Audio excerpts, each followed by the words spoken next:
Middle east में चल रही जंग अब दुनिया के उन देशों को भी बुरी तरह से प्रभावित कर रही है जिसका इस जंग से दूर दूर तक कोई वास्ता नहीं है। लेकिन इन देशों की हालत इस वक्त ऐसी हो रही है जैसे मानो जंग मिडिल ईस्ट में नहीं बल्कि पूरी दुनिया में चल रही है। ईरान पर अमेरिकी और इजरायली हमले के बाद तेल और गैस की ऐसी किल्लत आई कि दुनिया के तमाम देशों में इसकी मारामारी है। इस बीच श्रीलंका से एक बेहद ही हैरान करने वाली खबर सामने आ रही है। मिडिल ईस्ट में जंग का असर श्रीलंका पर ऐसा दिख रहा है कि यहां पेट्रोल डीजल के दाम 400 रुपए प्रति लीटर के पार पहुंच गए हैं। तेल की आपूर्ति नहीं होने के कारण श्रीलंका सरकार ने रविवार को ईंधन की कीमत में 25% तक की बढ़ोतरी कर दी है।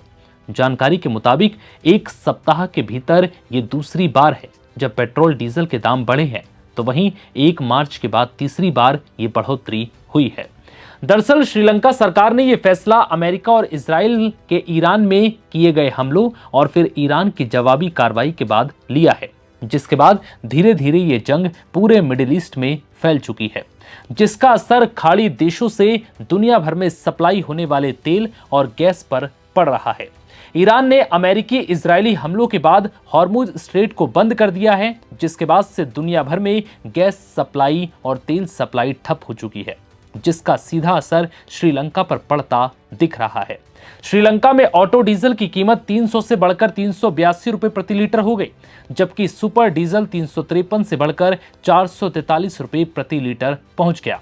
वहीं पेट्रोल 92 ऑक्टेन 317 से बढ़कर 398 रुपए प्रति लीटर हो गया। वहीं 95 एक्सपी ऑक्टेन 365 से 455 रुपए प्रति लीटर पहुंच गया। वहीं केरोसिन की कीमत भी 30% से ज्यादा बढ़ चुकी है। श्रीलंका में पेट्रोल डीजल के दाम फिर से 2022 के आर्थिक संकट के करीब पहुंच गए हैं, जब श्रीलंका को आजादी के बाद पहली बार डिफॉल्ट घोषित करना पड़ा था। जिस वक्त श्रीलंका में भयंकर विरोध प्रदर्शन हुए थे और जन आंदोलन के बीच श्रीलंका के तत्कालीन राष्ट्रपति गोटाबाया राजपक्षे को इस्तीफा देना पड़ा था। श्रीलंका में पेट्रोल डीजल के दाम बेतहाशा बढ़ने से सार्वजनिक वाहन पर इसका सबसे ज्यादा असर पड़ा है, जिसका असर यह है कि निजी बस ऑपरेटरों ने चेतावनी दी है कि अगर किराया नहीं बढ़ाया तो 90% तक बसें हट सकती हैं। निजी बस ऑपरेटरों ने 15% तक बस किराया बढ़ाने की मांग की है। तो वहीं अब भारत के पड़ोसी देश में इस तरह के हालात के बाद ये सवाल उठ रहा है कि एक छोटे से देश में पेट्रोल डीजल की किल्लत के बाद ये हाल है, तो फिर भारत में अगर ऐसा हुआ तो क्या होगा।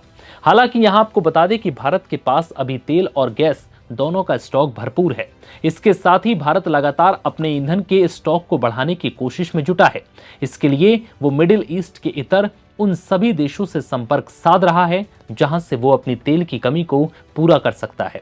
ऐसे में भारत में वर्तमान में इस तरह के संकट का कोई औचित्य नजर नहीं आता, लेकिन अगर भविष्य में ये जंग लंबी चलती है तो भारत भी इस संकट से बुरी तरह प्रभावित हो सकता है, क्योंकि मिडिल ईस्ट में चल रही 2 हफ्तों की जंग में ही भारत के कई शहरों में गैस सिलेंडर की किल्लत देखी गई। गैस के लिए मची मारामारी ने लोगों को बुरी तरह से प्रभावित किया।